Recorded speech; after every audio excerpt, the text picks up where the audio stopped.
Welcome to Life-Changing Challengers, the podcast where passion meets purpose. I'm Brad Minus, your host, guiding you through stories of transformation and triumph, from endurance feats to overcoming adversity. Our guests defy the limits and inspire action. Ready to ignite your desire and incinerate your barriers? Join us.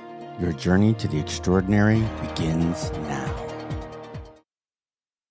And welcome back to another episode of Life-Changing Challengers. Again, I'm your host, Brad Minus, as always, and I am so excited for this podcast. This one's going to be epic, ladies and gentlemen.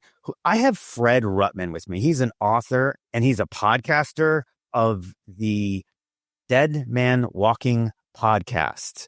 And let me tell you something. This is going to be so interesting, and there's a reason why he calls it that. And what you're going to hear is going to astound you. It might even piss you off a little bit, but it's all for a good reason. Yeah, let's get started. So Fred, how you doing today? I'm doing great, Brad. Thanks for having me on. Let me ask you a question.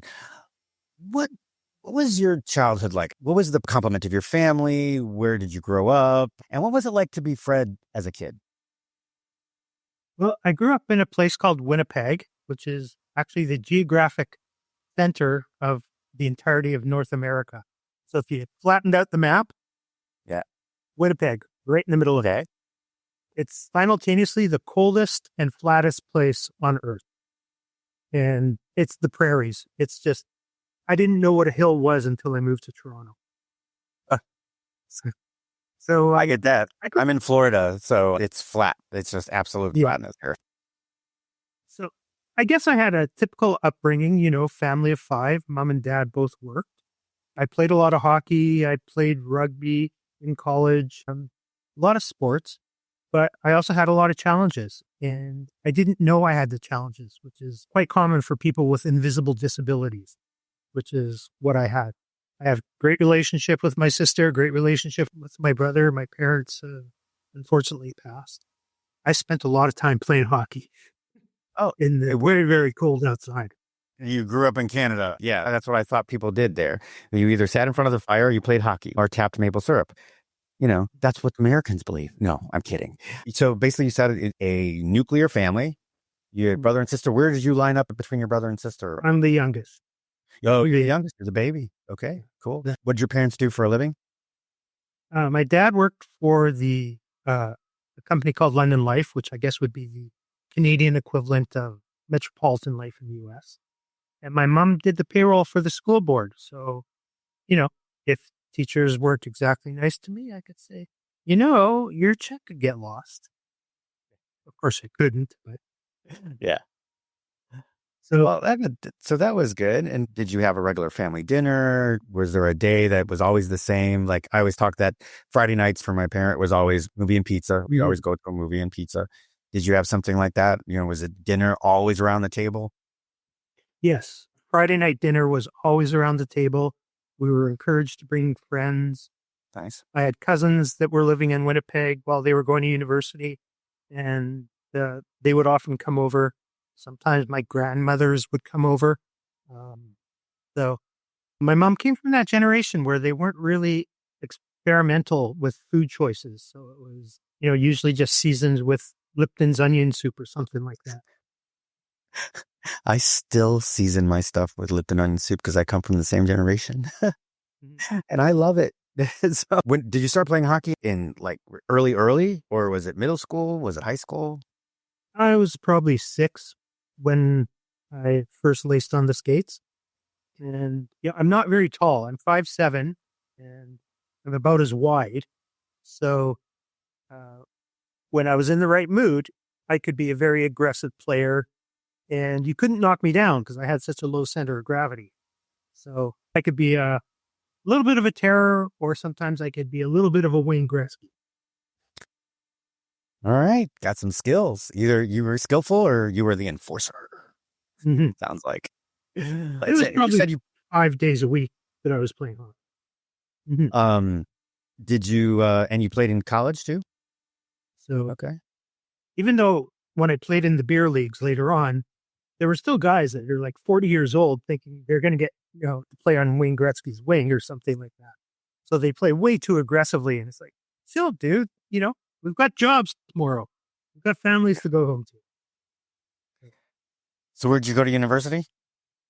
I went to the University of Winnipeg and the University of Manitoba. I went to the Asper School of Business, and that's where I got my MBA. I have my MBA as well, of course, from It's like University. we're from the same family. So you did, what was your undergrad in? My undergrad was in geography, which is hilarious because I'm colorblind. I cannot read a map. The terrain maps must just absolutely kill you. The weather maps weren't much easier. So.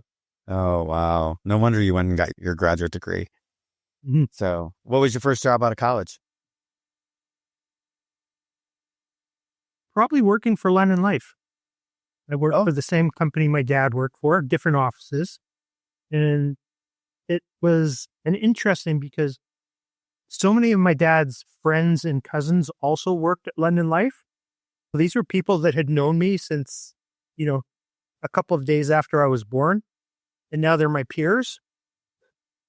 So it was very interesting. You could literally go around my neighborhood and every 10th house was somebody who worked at London Life. Oh, wow. That's obviously a huge company. My first job when I finished college was with a company called Country Companies. That was the same thing. Country Companies was their headquarters was in the same town as my college. Mm-hmm. So it was like I got to go the summer after I graduated and get indoctrinated, for lack of a better term, and then was shipped over to Arizona to start working for them, which London Life obviously is an insurance company.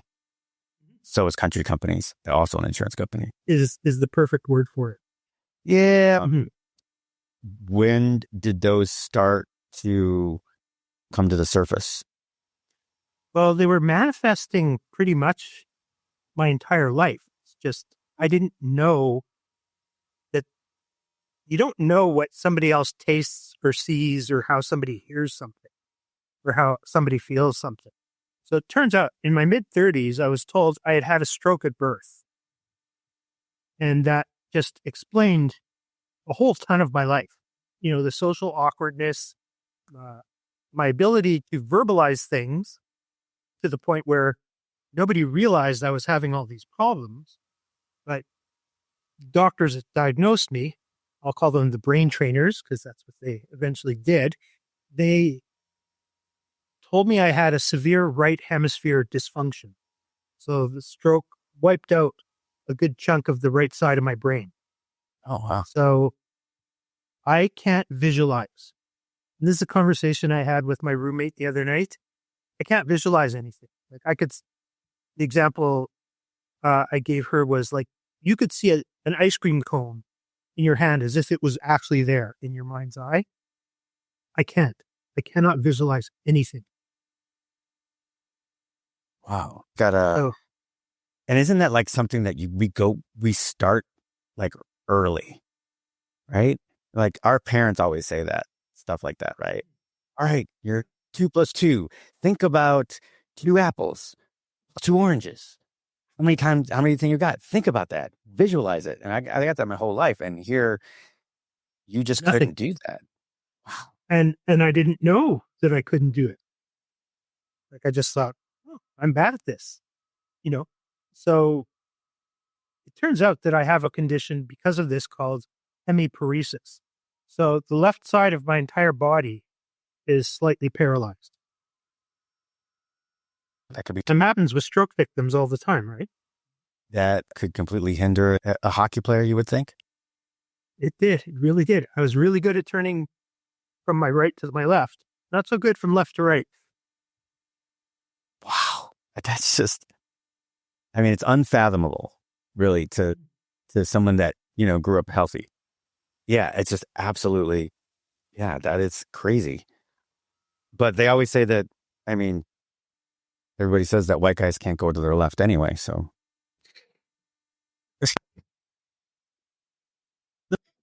It's just part of a pattern that seems to have evolved in my life of not getting things diagnosed properly when they should have been diagnosed. And thankfully, I found out from these guys that I did have some challenges and we worked to overcome them. Still not completely recovered, but, my parents felt horrible when we learned this. Like they felt like they had failed as parents. Oh, geez.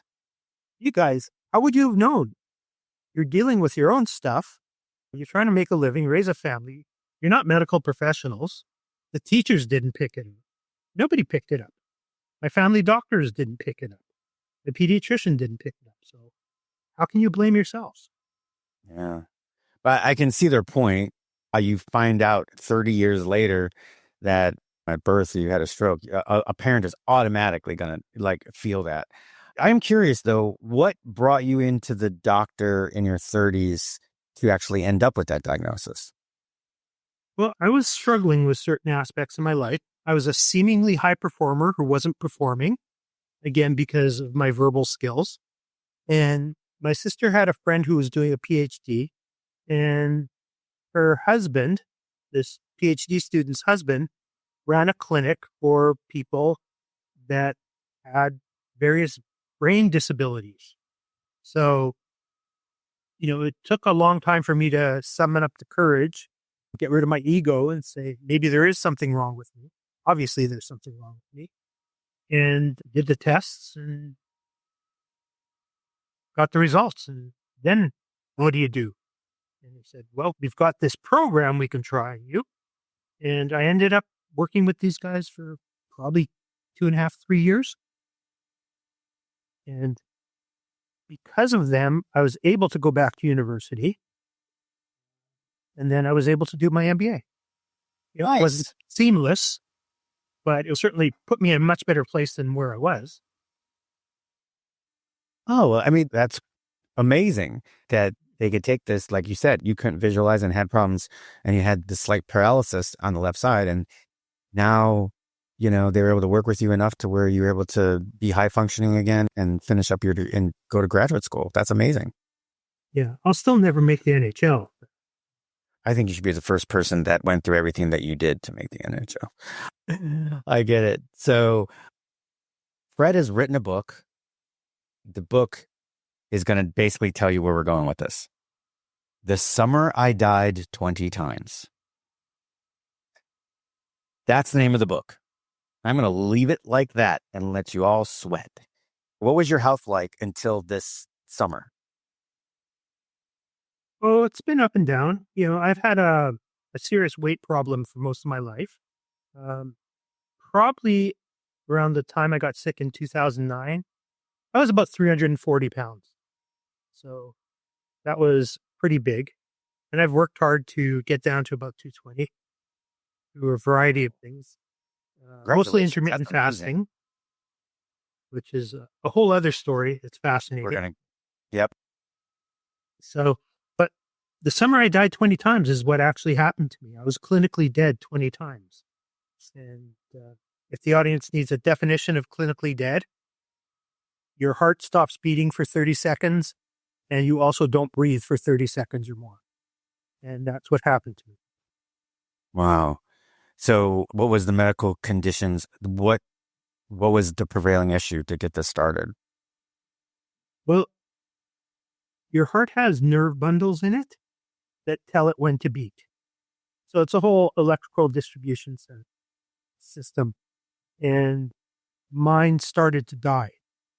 They don't know why. They have no idea why.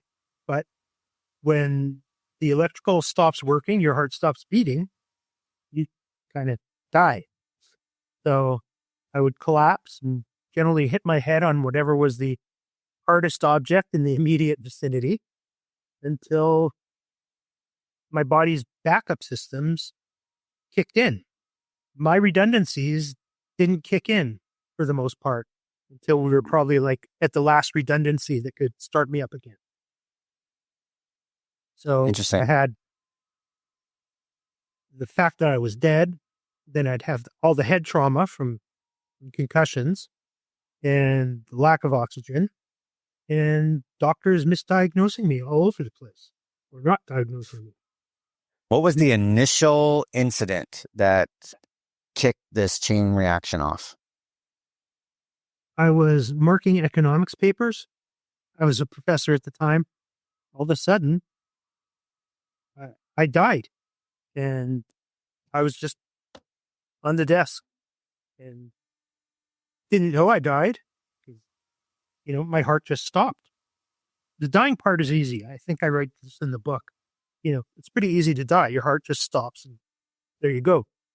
Coming back to life, when all these redundancies in your body start to kick in, it's like the biggest electrical shock you can get. That's just all these systems are trying to come back to life at the same time. And it's actually painful. Coming back to life is very painful. It's worthwhile. Being alive is certainly better than being dead. But yeah, it was pretty rough. And then all of a sudden, if I'm saying this right, you just died. And then the redundancies kicked in and you said that that's painful. What do you absolutely remember? You personally, not what people told you, but what you remember. I remember coming back to alertness and I'm just pouring sweat, just like breathing really heavily because I'm in a serious oxygen debt and pouring sweat, not really understanding at all what had happened to me. I didn't know. I thought maybe I had some sort of flu or food poisoning. Never occurred to me I was dead. Certainly, it was exhausting. And I know some people say economics could be the death of them. For me, it literally was. And I'm sure you've taken a few economics courses in your day. Yes, I have my MBA as well. So yeah, absolutely. Yeah, it's dry. So, and then it just continually happened. And finally, I ended up going to emergency and the doctors kept trying to prove I was having a heart attack. Like they looked at me, middle-aged white guy, really overweight, must be having a heart attack. Except I wasn't. But they were so zoned in, they were medically profiling me. Right. But you called it cognitive bias. Yeah, because that's just what they thought. That's the first thing that comes to mind. And they couldn't move off their spot to say, we've tested him 10 times for heart attacks and they've shown up negative. Maybe we should try something else. I don't want to diss the medical system. I mean, every system has it. I just happened to run into a ridiculous amount of the lower tier of the medical system in a row. Like it's astronomical. Just the narcissism of them trying to force a diagnosis on you. That just burns me up. I mean, I can see them testing you 3 times, maybe 3 times. 10? That's literally, in my opinion, that's trying to force the diagnosis instead of moving on and trying to find something else. Well, it wasn't until my 17th incident that they actually figured out what was going on. And they had put a Holter monitor on me. Those are those small medical device, probably the size of an iPhone, and it records the intimacies of your heart's electrical system. And they had actually dismissed me from the hospital. It was a Friday afternoon, and I was supposed to go home with this recording and then bring it back on a Tuesday or something.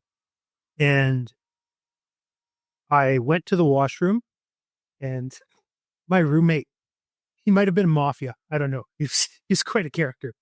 But I had to use the washroom in the hall, and I had a whole bunch more incidents and cracked my head pretty good, broke my glasses, and I was bleeding from my eye. And I went to the nurse station, and she says, "What the hell happened to you?" I'm like, she says, "Well, we need your room." And my roommate's like, "There's no way in hell he's going out of the hospital." I ended up staying, and they were not very happy with me. But then when they read the Holter monitor, they realized my heart was stopping and I wasn't having a heart attack. I had this condition called a full AV block, atrial ventricular heart block. So my electrical died. And then they scheduled me to have a pacemaker inserted, probably 4 days later. And I had, I think, 3 more incidents while I was in the hospital. And I remember coming back to life and they were about to hit me with the paddles. You know, and as I learned later, the paddles wouldn't have done anything for me because, they're for arrhythmias. I wasn't having an arrhythmia. I wasn't having anything. So, Wow. I mean, that's just, I can't imagine. So, we can talk about that. We can talk about the intricacies of the Canadian health system versus the American health system some other time, but it doesn't sound too much different than some of the stories I've heard here. And, our health system is different, but the same. That's crazy. I mean, the idea that they found out what was going on and they still waited 4 days. You're literally dying. When was the next time that you were going to die and you weren't going to come back? That's what I'd be thinking as a doctor. Yeah. And the doctor that did my surgery, it was I was supposed to be his last operation before he went on vacation. So, it's like you never want to take the last flight out of the airport, but if that one goes down, you're stuck. And I don't know how much this guy was concentrating or not. But I ended up having another incident on the morning I was supposed to have the surgery. So they bumped me up a couple of slots. They put me in ICU finally.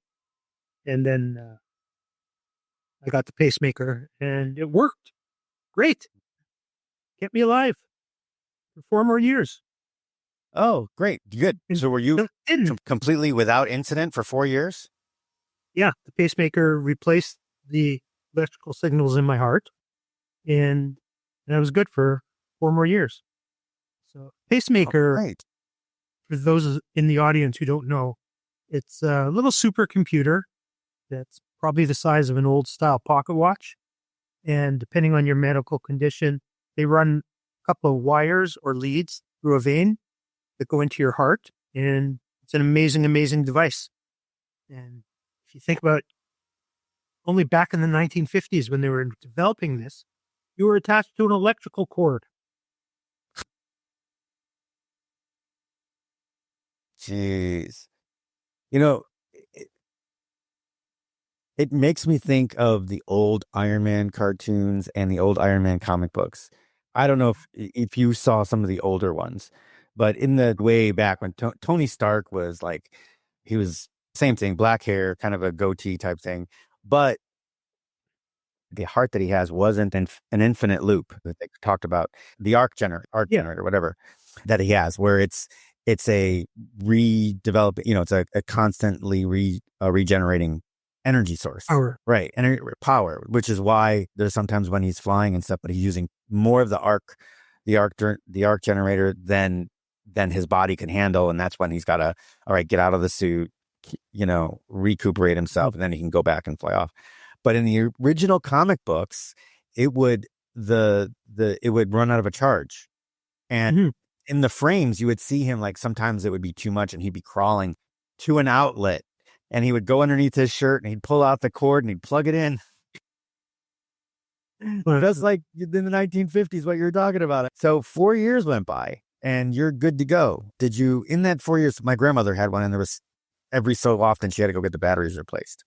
Supposed to last 10 to 15 years. I made it 4 and then the pacemaker started to malfunction. Because, these things aren't supposed to fail. Right. Occasionally they'll have a recall and the doctors will know, oh, we've got to take this out. But there was no recall for the pacemaker or my wires. And it turns out the insulation in the wires cracked. So it kept shorting out. So when it shorted out, I shorted out because I'm 100% dependent on it. So what I went through in 2009, I went through again in 2013. So did they replace it? Yeah, they had to put in a new pacemaker lead, which didn't go to plan. I suggested to the doctors, my battery drained prematurely because of all this shorting out and everything. I said, why don't you just put in a new pacemaker? And again, I thought, maybe this is something the doctors should have thought about. It shouldn't be the patient coming to them. But Anyway, whatever happened. So the guy that was doing my surgery was a resident, wasn't the actual surgeon. And I wasn't very confident in this guy whatsoever for a variety of reasons. When my first pacemaker was put in, they put you under completely, general anesthetic. For this one, they said, "Oh, we're not putting you to sleep. You're awake." And it's just like, we numb you, just like going to the dentist or whatever. Then we use the laser scalpel and it was very uncomfortable. I was having a bit of a panic attack, which I've never had before. And when my pacemaker shorts out, I know, like I've got like a 2 or 3 second window where I know it's stopped before everything stops functioning. And I'm lying on the table and I'm looking up at this, I guess, scoreboard that's got all my vitals. And I knew before it showed up on the scoreboard that my heart had stopped again. And I just said, "Oh, I'm gone." Also, I coded on the table and all sorts of bedlam ensued. And then they put these pacing pads on you before the surgery. So those kicked in after about 10 seconds and revived me. But then it's not like what you see on TV. It's pure insanity. They don't have every doctor and everything that they need. And, people are screaming and swearing and everything. So, yeah. So they had to put in a temporary pacemaker, which they inserted through the groin. And they didn't have time to freeze it up. They didn't have time to sterilize it. So, God, I've definitely ticked getting speared in the groin off my bucket list. Jeez. What a way to put that, Fred. Yeah. Oh my God. I do appreciate the humor that you put around it. It's very funny. And it makes it a little bit more, palatable to some of us thinking all we're thinking about is he died. He died. He died again. I mean, just the idea of it is just, it's scary. And the fact that you went through it and the fact that you knew it was happening, Mm-hmm. that's incredible. So they replace, now you've got an temporary pacemaker. So is this being now kept alive? Okay. Yes, to a degree.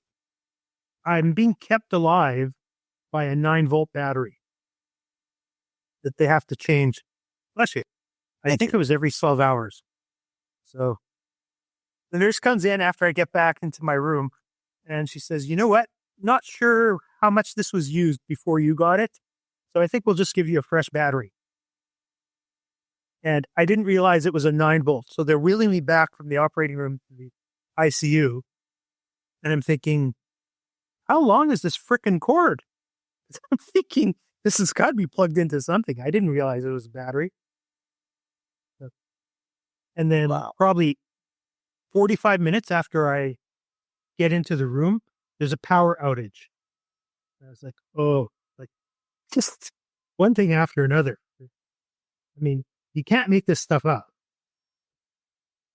I couldn't. That's incredible. Well, you had a power outage, but luckily you were attached to a 9-volt battery. Energizer Bunny. You're kept alive. So what was obviously, because you died on the table, so they weren't going to start cutting into your chest. What was the outcome there? Did you end up just recovering and then they went back and replaced the lead, or how'd that work? I had to wait, I think 7 or 8 days. The temporary pacemaker was put in so precariously under pretty dire circumstances. I was on whatever is like 8 levels above bed rest. It was like, don't move. Like, you can't roll over to go to the washroom. It was almost forced paralyzation kind of thing.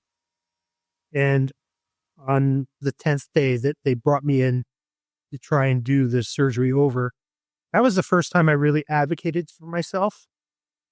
And there's a whole new surgical team. And I told them, you have to do A, B, and C, and D. Otherwise, I'm not letting you proceed because this was just horrific for me. And they did that, and they couldn't install the new pacemaker lead. So I'm again awake for all this, and they had to numb me a number of times because I think the procedure ended up taking about 3 hours and 30 minutes. It should have, a normal pacemaker takes like 25 minutes. They do 750,000 of these a year. It should be pretty routine. And it wasn't. And I'd wake up and the doctor, I'd pass out just from exhaustion. The doctor would be on a video call or on a FaceTime trying to figure out what's going wrong here.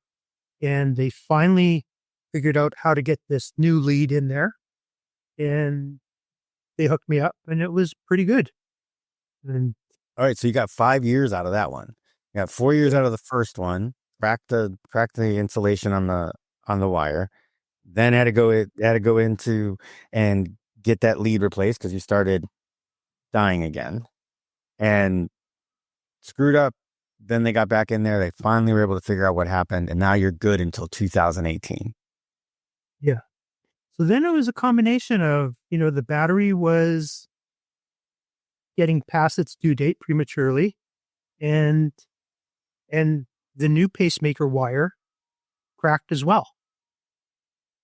So we eventually found out from another doctor, a neurologist, that the entire vein that those wires are supposed to go through had collapsed. We're not sure, it's a chicken and egg. Did the wires crack because the vein collapsed? Or, did they crack on their own and then the vein collapsed? It really doesn't matter. Fact is these leads cracked and were shorting me out. We had to do something about it. So it was the same thing that was going on that told you that you needed to go back in. You started to just collapse again in multiple times. Okay. Mm-hmm. So this is something, by this time you've recognized this. Yeah. It's common for me, not for anybody else. Those 5 years were pretty much incident free? Until it started, the crack got so bad that it was obviously shorting out, and then I would short out and stuff like that. So went back in, and the surgeon figured out what was going on. Basically, one of his colleagues started pushing the pacemaker around externally, and he'd push it in one place, and I'd like, and he's like, I can kind of see the problem here. It's definitely a pacemaker issue. It's not a you issue. And so plan was that I was supposed to go in and they would put an entirely new pacemaker system in on the right side of my body and, take malfunctioning stuff out as much as they could. And they ran into the same problem. They couldn't get the new pacemaker wire threaded through into my heart. So before this surgery, I had pleaded with the doctor. Look, I've been dead enough. Like, I don't want to be awake for this. It's too much trauma. And they don't like putting people under if they can help it. So I really pleaded with him and I said something along, look, I know you want to save my life, but if you kill me, I forgive you. Like, just put me under. I don't want to go through this again. And that's what they did. And it was semi-successful. Semi-successful? Semi-successful. Mean? It means I am now a member of the simultaneously functioning dual pacemaker club. I actually have 2 pacemakers keeping me alive. I was told I was one of 8 people. They didn't take the one out on the left? No, they couldn't fully install the new one. So I know what happened from my previous surgery and subsequent surgeries. My surgeon was on the phone and FaceTiming with engineers and software engineers and whatever, trying to figure out how to keep me alive. So I went in, I think, for noon. That's when the surgery started. When I woke up, it was 5:30. And that's how I knew something went wrong. because I was under for a long time. I realized, it should have taken 15 or 25 minutes. It didn't. So then the next day, the doctor came to see me and told me he had to turn himself into Harry Potter and perform some wizardry. And that's how I'm alive. That's why I'm alive today. Oh my God. Did some of this, there had to be, so there's obviously other injuries. I mean, because every time you died before 2009, I mean, there had to be a few times when you cracked your head open. And Yeah. so was there, and you already, had issues. And then Further compromised from all the head trauma. I can imagine. So I'm Jewish and I'm fairly religious. We pray 3 times a day. And one of my rabbi friends brought me my prayer book. And I've been learning Hebrew since kindergarten. I'm not the greatest at it, but I can read the prayers. And when I opened up to the section I needed to, I realized I could no longer read Hebrew. Like, all this head trauma had knocked an entire language out of my brain. Yeah. And that language is hard enough. Yeah. I stopped trying to learn after my 15th birthday. I went to Hebrew high school right after my thing, and I tried to go do conversational, and it's hard enough. And then especially if you're doing script versus full alphabet. For those of you, the full alphabet, vowels are symbols, consonants are letters. And sometimes you read in script and there are no vowels. You just need to know that they're there. So that's hard enough. I still can't read in script. I can only read with the vowels. So, Yeah. And I'm just now getting back to where I can keep up at the pace of the congregation for the prayers. It's been a long road. I had depth perception problems. I have balance problems. Not only can I not visualize, and I had this to a degree before, I often don't recognize people unless I know them very, very well. Like, I've had times when my neighbor would be walking down the street and I just wouldn't recognize her. So it can make for some interesting yet awkward social interactions. Oh my gosh. So what were some of the care plans for those things that were going on between, concussions? You had to go through against some concussions and post-concussion stuff. There had to be going on. And yeah, I mean, some sort of brain trauma that had to be going on as well, right? I recognized it, but doctors can be very siloed. And so I was in a cardiac ward, and that's what they were focusing on, cardiac issue. There was no thoughts given to any sort of treatment plan for my neurological issues. So it was, up to me to figure things out. And thankfully, I know that learning, especially above your pay grade, helps your brain regenerate. It's a big thing now that everybody's working on these things to regenerate your neurons and things like that. But I think people have known this intuitively. Exercise and learning and stressing your brain are the best path to recovery. And I intuitively knew that. I started taking all sorts of courses, got a certificate in digital marketing, and me being 938 years old, I was definitely the elder in the class with all these 21-year-olds that were just zooming around. And things got better.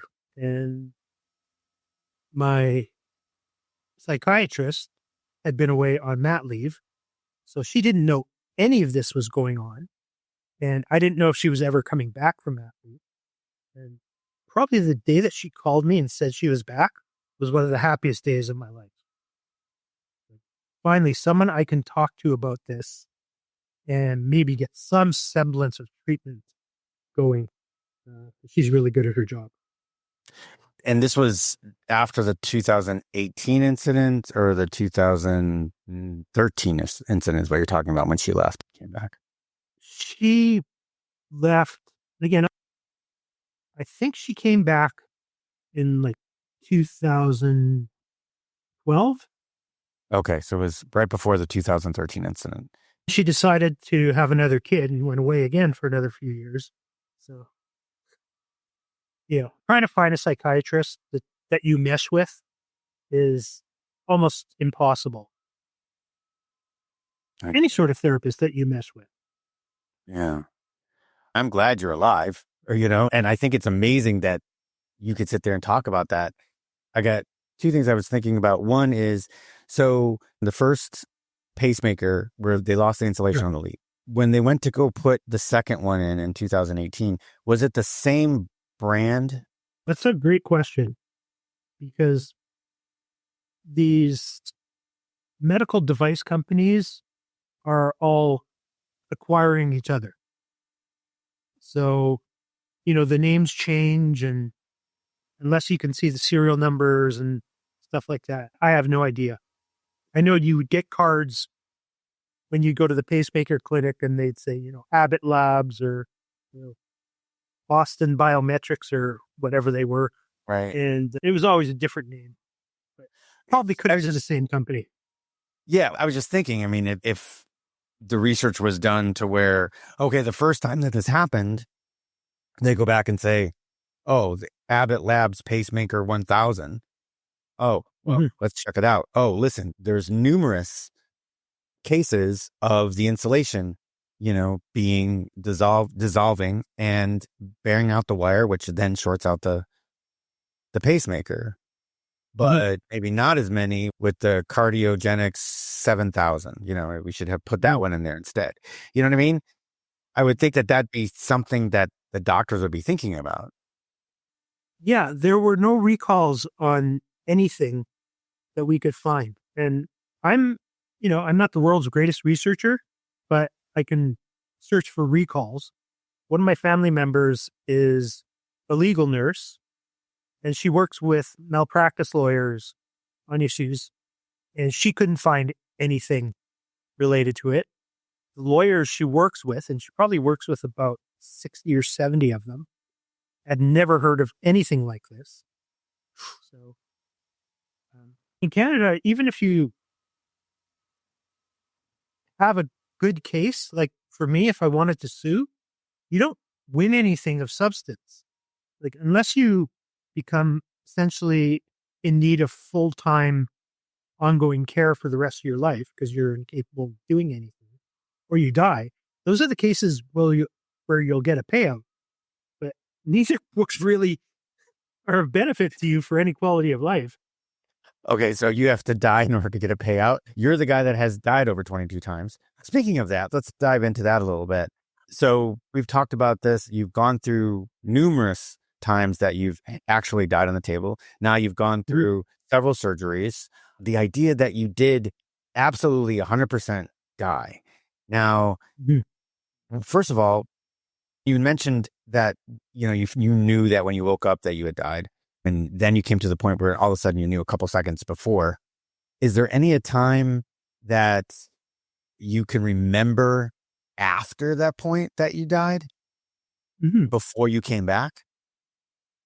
Yeah, there's definitely a few times.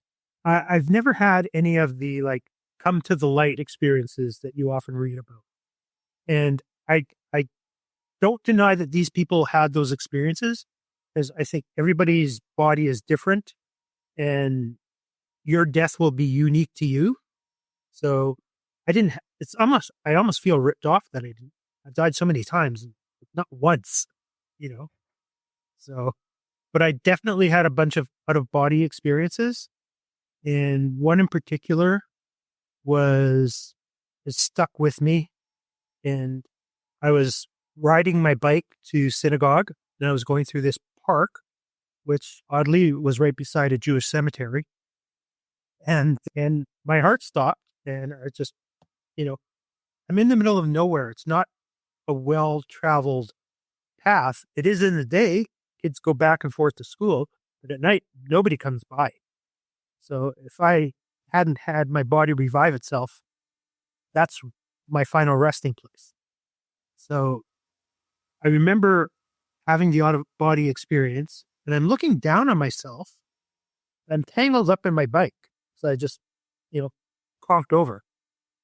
And I'm feeling very agitated and very uncomfortable.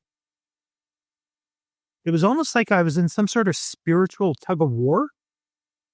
Like my soul was trying to leave my body, but it really didn't know, should I go up? Should I go down? I'm hoping it would have gone up, but it's like, and the body's trying to pull it back in. And, there's a lot of frustration, a lot of anger, and just being very agitated. I guess, obviously it wasn't my time to go. So the body won that tug of war, but it made a mark on me. I wasn't always semi-religious, but I've always believed in God. And people often ask me, are you more religious now, or do you have a deeper faith in God or anything?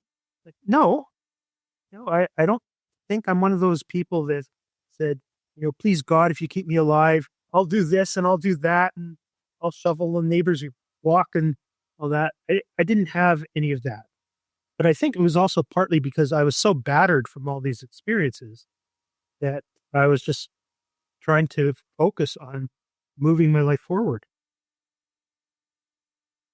Do you think that maybe the struggle was, like you said, that you have this deeper faith in God?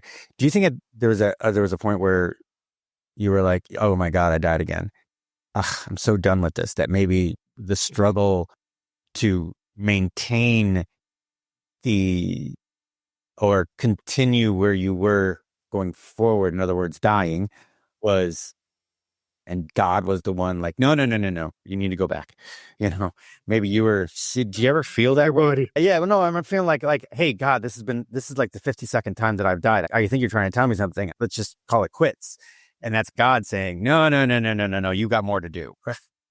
Yeah.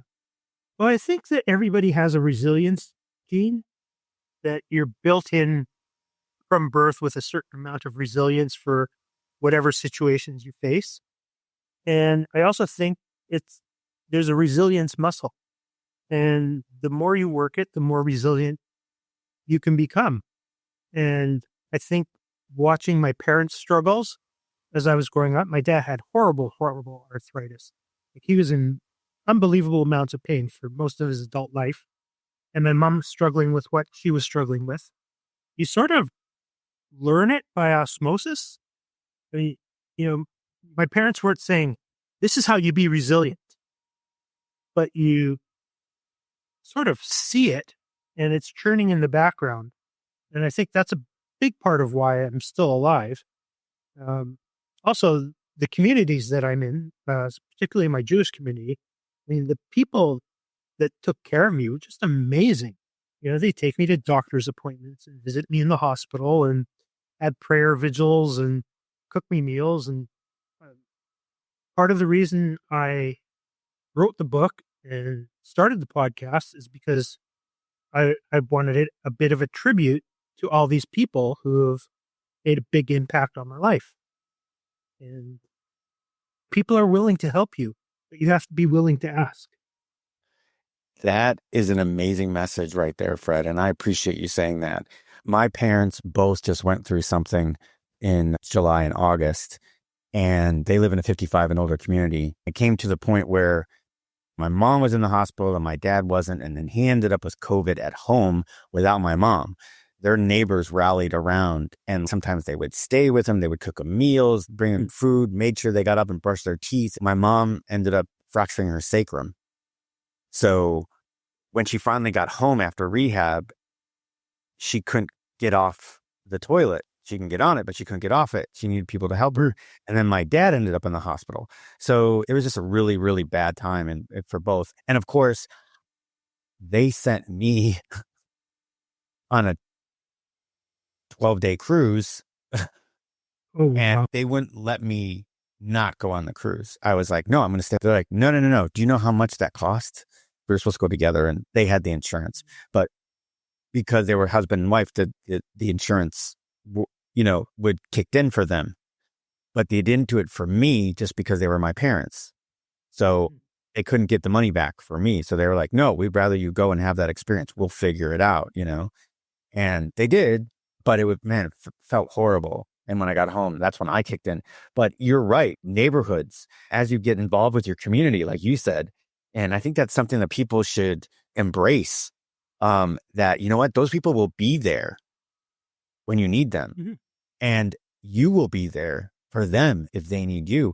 We found that recently here in Florida, because we had Helene, Hurricane Helene and Hurricane Milton, and people all over the place are going into neighborhoods that, and with our neighbors that had big trees that they need to get off their lot. And they had to board up, beforehand, they had to board things up. And then we had people with water in their homes, and neighbors are helping them like get some of the water out, moving out their stuff onto the yard. So I love that. And I love that you had talked about that, because I think that's something that, that was very prevalent in the 60s and 70s. You always knew your neighbors. You had block parties, and the whole bit, and even in the 80s. But somewhere later on, all of a sudden, it wasn't something, at least here, that you noticed people started, spending more time in the house, not meeting their neighbors or anything. So that's a great message there. You've written that 450,000 Americans, Canadians die from medical errors yearly. Yeah. Which I guess is a through line for your podcast. So as far as your pacemakers go, do you believe that, a lot of that there was medical error there? I don't think there was medical error. My current pacemaker surgeon, as I said before, is a wizard. And he had to do another wizardry on me almost a year ago because the batteries were running out again. So I think some doctors, not everybody can graduate at the top of their class. And some doctors obviously weren't at the top of their class. And some nurses weren't. But the majority were. They brought their A game, and they were compassionate, and they were helpful and everything. It's just, I don't know, against the odds. Like, I wish I could beat these odds with a big lottery. Yeah. Everything's okay now. Everything's okay until I need another battery swap or something. I went to get my pacemaker checked a few months ago, and I don't know if you can see, but like there's this huge. Oh, yeah. So it's not supposed to be like that. It's supposed to be, barely noticeable. Right. Like this one is, you can feel it, but it's not sticking out. Right. So I said to the surgeon, why is it sticking out so much? I thought after the surgery, it was sticking out, and I thought it was just all swollen and everything. It's just, well, it's kind of sitting on a landfill, with all the other junk that they had to leave in there. So that's why our tissue builds up. Well, old wiring and extra wiring. Oh man, that's just horrible. It makes me feel like you're the reverse of the Bionic Man. Yeah. Those wires did something. You've got stuff in there that doesn't do anything. Mm-hmm. Oh man, I'm sorry to hear that, but I'm glad you're alive, and you look healthy, and I know that you're a big proponent of intermittent fasting. Yes. Where did that start? That started with seeing my regular cardiologist, not the pacemaker cardiologist. I was just going for a checkup, and I was in the exam room, and he walks in and he throws this book at me, and he says, "Buy this, read this, do this. But only after you talk with like your other 6 primary care doctors." So the book was The Obesity Code by Dr. Jason Fung. And he's a nephrologist, kidney specialist here in Toronto. And he started getting his patients to do intermittent fasting. And he was tired of people losing limbs from diabetes and kidneys from diabetes and going blind and stuff like that. And he was seeing once you got people intermittent fasting and their sugars would go down, all these other things in their body would also start to heal up. And he's having tremendous success. So I started it, and I eventually, through my work wife, Risa, she found me an intermittent fasting group on Facebook. And like, why didn't it occur to me to look for intermittent fasting groups on Facebook? Like, there's a group for everything on Facebook. Right. And I fell in love with this group, and I eventually became a moderator in the group. The group was run by a woman named Jen Stevens. She wrote the foreword in my book. And when you're a moderator of a group of 350,000 people, there aren't too many questions you don't get asked. Some of them I wish I wasn't asked. And I've just seen so many people heal their bodies beyond weight loss that I'm full proponent of intermittent fasting if it's safe for you. What kind of results did you see? Well, I was diabetic, so I was on insulin, and within 6 months of intermittent fasting, I was off insulin. 6 months. Now, your mileage may vary. I mean, all our bodies are, unique, but I had sleep apnea. It went away. I had asthma. It went away. Generally, my body ached, like every joint in my body. And I attributed it to being, that I was 340 pounds at one point. I had played football. I had played hockey. I had played rugby in college. My body was just beat up. Probably 3 months in, the pain started going away. So I started fasting in 2018, summer of 2018. And, what are we, 6 years later, 6.5 years later, I don't have an ache or pain in my body. Wow. Now that I have not heard. I'm a proponent of intermittent. I train people to do Ironmans and marathons and ultra marathons and all these crazy things, right? And I do have people that, for nutrition wise. So we divide things up between nutrition and fuel. There's nutrition, which is everyday nutrition. And then fuel is pre-workout, during the workout, and post-workout, right? So, and I have done this proponency where, I've got some people that do an intermittent fasting on light days, on rest days. And yeah, have gotten great results, but none of it was more pain. Some of it was more carbohydrate efficiency. So by resting, releasing the carbohydrates, right? When we're in nutrition phase or we're not working out, when you add them in for training, because your body's not consistently utilizing them when they're not training, when you do add a sufficient amount of carbs, when you start training, they're used a lot more efficiency. You get a lot bigger of a boost when your carb line is not like constantly like this, right? A banana, then it comes up, then it comes back down. You eat a candy bar, it goes way up, then falls right back down again. Intermittent fasting, which, like you said, keeps your glucose line pretty straight.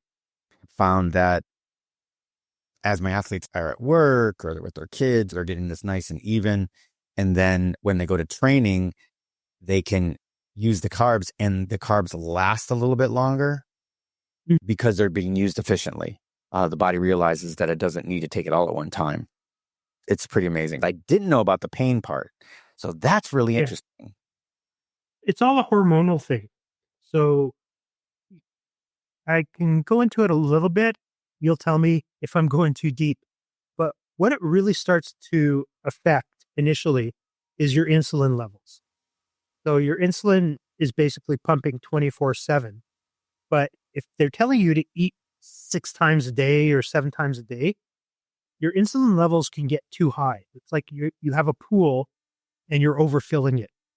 And once your insulin levels get too high and stay too high, it affects almost every other hormone in your body. It elevates your cortisol levels. It messes up your leptin and ghrelin, which are your hunger and satiety hormones. It messes up your gut biome. And it's one of the key things that hardens your arteries. If you have perpetual high insulin, your arteries will harden, regardless of your diet. It also will show elevated levels of growth hormone when you fasted for an appropriate amount of time. Your brain drive neurotrophic factors to help your nerves regenerate and all that stuff. It's just a cascade effect. It heals your leaky gut. It just goes on and on. And most of the doctors don't know about it. They take their 3 hours of nutrition in med school, and then their advice to you is eat less, move more. And your body doesn't work like that. We're not an equation. So No, I know, and I get that, and yeah, and I'm a proponent to what works, and for some people it doesn't work, and in my it definitely I got definitely people that don't feel as good on an intermittent fasting as a lot of other people, and then I've got people that are big keto, and it works for them and not for a lot of other people. So you've got to find the strategy that works the best for you. But wow, what a roller coaster we just been on. We talked about medical error. We talked about near-death experiences. We talked about the heart. We talked about pacemakers and how they work. Now we talked about intermittent fasting. If you can't find a nugget to get you motivated out of this episode, I have no idea where to go from here. I have Fred here that's died numerous times and is here to talk to you about it. And he's given all these wonderful pieces of information. So this has been an education, Fred. I can't tell you how freaking grateful I am to you. Fred has the Dead Man Walking podcast. And when do you release usually? generally on Wednesdays. So Okay. I'm a little behind because of the Jewish holidays and things like that. So Okay. yes. Okay, great. Yep. And you just said you got Facebook book groups that you run. So I'm assuming that you're on Facebook, probably pretty active. Jen closed down her Facebook groups because Facebook was doing Facebooky things. So apparently the word fat became illegal, and they would shut. So you can't talk about breaking down fat. Anything it said, the algorithm saw the word fat, you were fat shaming, and they would put you in the penalty box. And you just can't operate that way. So, yeah, that's right. So did you find yourself more on Instagram then?